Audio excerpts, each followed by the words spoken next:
સાંભળ્યું છે કે નિયમ સારણી 159 કથામાં જાને અને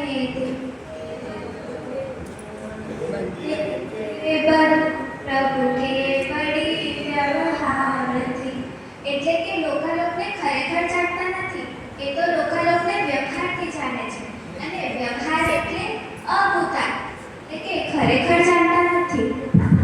તમારા મનની વાત સાચી છે. જય જિનેન્દ્ર. જય જિનેન્દ્ર. જયની કહે છે કે ભગવાન લોકાલોકને નિશ્ચયથી જાણે છે, અને આત્મી કહે છે કે ભગવાન લોકાલોકને વ્યવહારથી જાણે છે. તે વાત પણ સાચી છે, પરંતુ અહીં વ્યવહારનો અર્થ લોકાલોકને જાણતા જ નથી એમ નથી કરવાનો. કંઈ સમજાયું નહીં, થોડું વિસ્તારથી સમજાવો. સાંભળો, આત્મામાં મુખ્ય બે ગુણ છે, જ્ઞાન અને દર્શન, અને તેનું કાર્ય છે જાણવું અને દેખવું. જ્ઞાન અને દર્શનનો સ્વભાવ સ્વપર પ્રકાશક છે. સ્વપર પ્રકાશક એટલે શું? એટલે કે જ્ઞાન પોતે પોતાને પણ જાણે છે અને બીજાને પણ જાણે છે.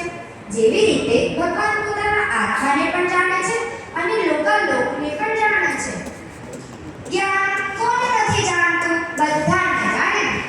પરંતુ લોકાલોકને વ્યવહારથી જાણે છે તેનો મતલબ? આ પ્રશ્નનો ઉત્તર બે તરીકેથી છે. પહેલી વસ્તુ, ભગવાનના કેવલ જ્ઞાનની વ્યાખ્યા લોકાલોકની અપેક્ષાથી કરવામાં આવે છે. માટે પરાશરનો વ્યવહાર, પરની અપેક્ષા લઈને કથન કરવું તેનું નામ વ્યવહાર છે. ભગવાન લોકાલોકને ખરેખર જાણે છે, પરંતુ કથનમાં વ્યવહાર રાખશે. બીજી વસ્તુ, ભગવાન જેવી રીતે આત્મામાં તન્મય થઈને અતીન્દ્રિય સુખને ભોગવે છે, તેવી જ રીતે લોકાલોકમાં તન્મય થઈને નથી જાણતા.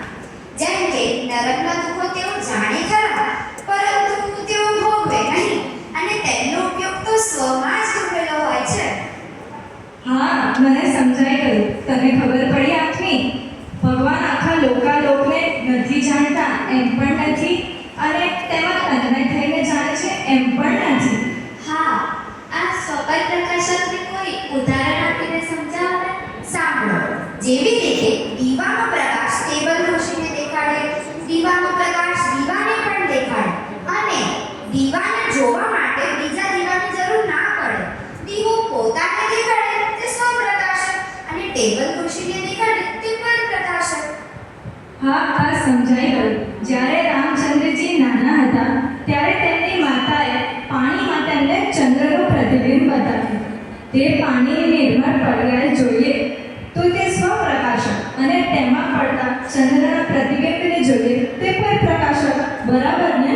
હા, દર્પણમાં સ્વચ્છતા જોવી તે સ્વપ્રકાશક, અને દર્પણમાં મોરને જોવું તે પરપ્રકાશક. હા, હવે તમે બેઉ બરોબર સમજી ગયા. પણ દીદી, આ તો ભગવાનના જ્ઞાનની વાત થઈ. આપણા જ્ઞાનમાં સ્વપર પ્રકાશક છે કે નહીં? હા, સ્વપર પ્રકાશક પણ એ જ્ઞાન અને દર્શનનો સ્વભાવ છે, અને સ્વભાવ એને જ કહેવાય કે જે બધી અવસ્થામાં હોય, નિગુણથી માંડીને સ્થિત સુધીના બધા જીવોમાં સ્વપર પ્રકાશક સ્વભાવ હોય છે. તો આપણામાં સ્વપર પ્રકાશક કઈ રીતે હોય? સાંભળો, ભગવાનનો ઉપયોગ સ્વમાં સ્થિર થઈ ગયો છે. તે ઉપયોગ ગેમાં પલટતો નથી. જ્યારે છદ્મસ અવસ્થાનો ઉપયોગ એક સમયમાં એક ગેને જાણી શકશે. છદ્મસ જીવ એક સમયમાં એક ગેને જાણે, સ્વગેને જાણે કાં તો પરગેને જાણે. જ્યારે ઉપયોગ રૂપ સ્વપ્રકાશક જ્ઞાન હોય ત્યારે ઉપયોગ રૂપ પરપ્રકાશક જ્ઞાન ના હોય, અને જ્યારે ઉપયોગ રૂપ પરપ્રકાશક જ્ઞાન હોય ત્યારે ઉપયોગ રૂપ સ્વપ્રકાશક જ્ઞાન ના હોય. તો આપણને સ્વપર પ્રકાશક બંને સાથે ના હોઈ શકે? ના, કારણ કે આપણું જ્ઞાન સર્વક્ષમ જ્ઞાન છે, અને સર્વક્ષમ જ્ઞાનની આ જ નિકનેસ છે. મને મારા સ્વભાવ વિશે ઘણું બધું જાણવા મળ્યું. અને શું સમ્યક દ્રષ્ટિ અને મિથ્યા દ્રષ્ટિનું જ્ઞાન સરખું હોય છે? સમ્યક દ્રષ્ટિ હોય કે મિથ્યા દ્રષ્ટિ, બધાનું જ્ઞાન સ્વપર પ્રકાશક જ છે, પરંતુ મિથ્યા દ્રષ્ટિનો ઉપયોગ એકાંતને પરને જાણવામાં લાગ્યો હોય છે. તેથી તેને સ્વ જાણવામાં આવતો હોય છતાં પણ તેને જાણતો નથી. સમય સારની 1718 ગાથામાં કહ્યું છે કે અનુભૂતિ સ્વરૂપ ભગવાન આત્મા આબાલ ગોપાલ સૌને સદાકાળ પોતે જ જાણવામાં આવે છે, છતાં